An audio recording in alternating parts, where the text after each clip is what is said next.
Hello maths mojo में आपका बहुत बहुत स्वागत है।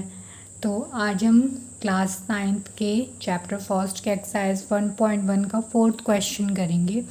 क्वेश्चन क्या कह रहा है, state whether the following statement are true और फॉल्स। यहाँ पे हमारे पास 3 स्टेटमेंट है और हमें बताना है कि ये स्टेटमेंट ट्रू है या फॉल्स है। फर्स्ट है, every natural number is a whole number. तो यहाँ पे हम इसे ट्रू और फॉल्स बताने से पहले इन सारे नंबर्स के बारे में जान लेते हैं, फिर हम ये स्टेटमेंट चेक करते हैं कि ट्रू है या फॉल्स है। तो फर्स्ट हम यहाँ पे बात करते हैं नेचुरल नंबर की।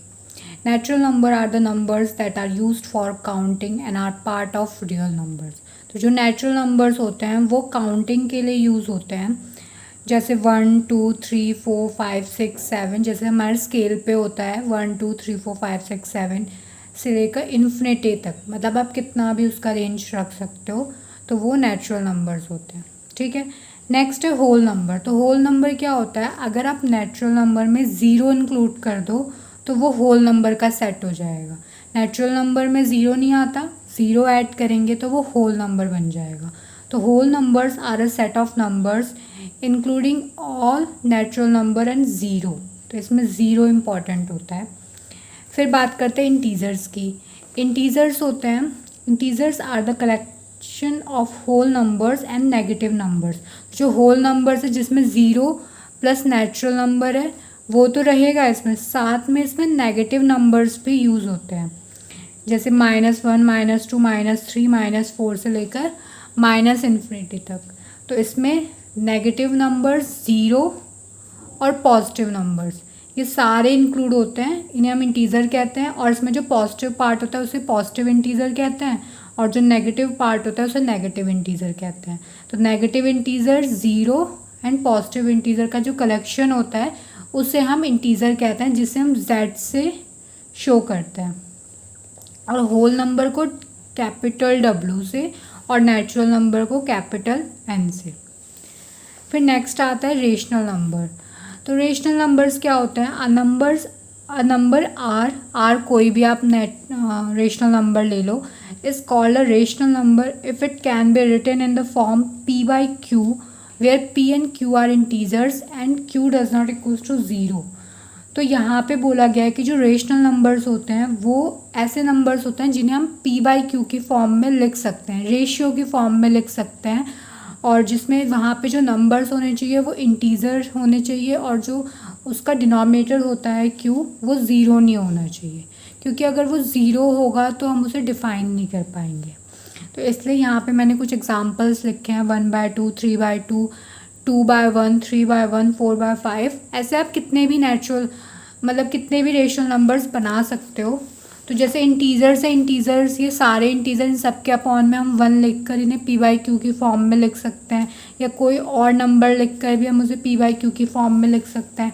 होल नंबर्स जितने हैं उन सब के अपॉन में हम 1 लिख कर, 2 लिख कर, 3 लिख कर उन्हें p/q की फॉर्म में लिख सकते हैं। नेचुरल नंबर में भी हम यही कर सकते हैं। तो इसका मतलब है कि जितने भी ऊपर के हमने जितने भी टाइप्स पढ़े हैं नंबर के वो सारे ही रेशनल नंबर्स में आते हैं। ठीक है, अब नेक्स्ट चलते हैं हम इरेशनल नंबर पे। सो इरेशनल नंबर्स क्या होते हैं, अ नंबर एस, कोई ऐसे नंबर हमने इरेशनल नंबर ले लिया है, उसका symbol it's called rational if it cannot be written in form p/q। तो अभी हमने रेशनल के बारे में पढ़ा था कि वहाँ पर हम उसे p/q की फॉर्म में लिख सकते हैं, और यहाँ पे इरेशनल में है कि हम उसे p/q की फॉर्म में नहीं लिख सकते हैं, where p and q are integers and q does not equals to zero. तो ये तो रेशनल वाली कंडीशन हो गई है।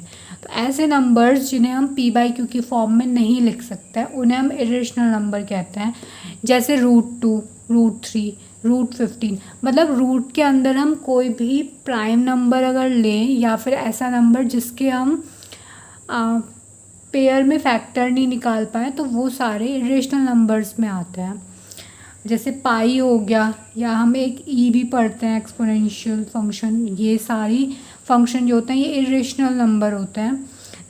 ऐसे आप और भी नंबर्स बना सकते हो, जैसे पॉइंट के बाद वैल्यूज़ मतलब रिपीट नहीं हो रही है, इन सबको इसको आप p/q की फॉर्म में नहीं लिख सकते, ये सारे नंबर्स इरेशनल हो जाएंगे। जैसे आपने 1.2 3 4 5 6 7 8 ऐसे करके आप वैल्यूज़ को मतलब रैंडमली ऐसे चेंज करते जा रहे हो तो वो एक इरेशनल नंबर में आता है, ठीक है। फिर नेक्स्ट आता है रियल नंबर। अब रियल नंबर क्या होगा?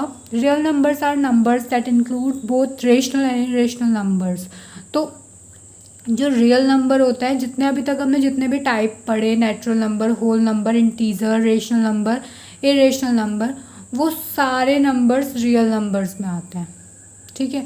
मतलब कि उन सबका अगर हम एक सेट बनाएं तो वो रियल नंबर का सेट हो जाएगा।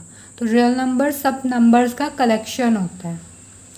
तो अब हम अपने उस क्वेश्चन पे चलते हैं, क्योंकि अब हमने सारे नंबर्स के बारे में जान लिया, तो अब हम उसे सही तरीके से उसमें बता पाएंगे कि कौन सा स्टेटमेंट ट्रू है और कौन सा फॉल्स है।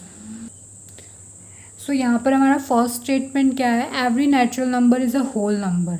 तो ये स्टेटमेंट ट्रू होगा क्योंकि जितने भी नेचुरल नंबर हैं सारे होल नंबर होते हैं। जैसे 1 2 3 4, 1 से स्टार्ट होता है नेचुरल नंबर, तो 1 2 3 4 5 6 कितने भी नंबर्स जो होंगे वो सारे होल नंबर्स आएंगे, जितने भी हम नेचुरल नंबर लेंगे। तो ये स्टेटमेंट ट्रू होगा।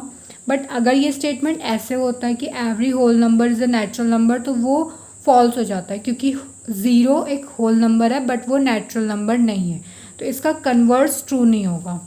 नेक्स्ट है every integer is a whole number.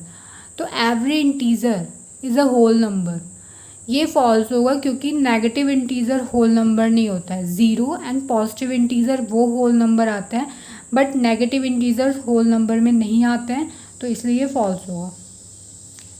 फिर नेक्स्ट आता है every rational number is a whole number.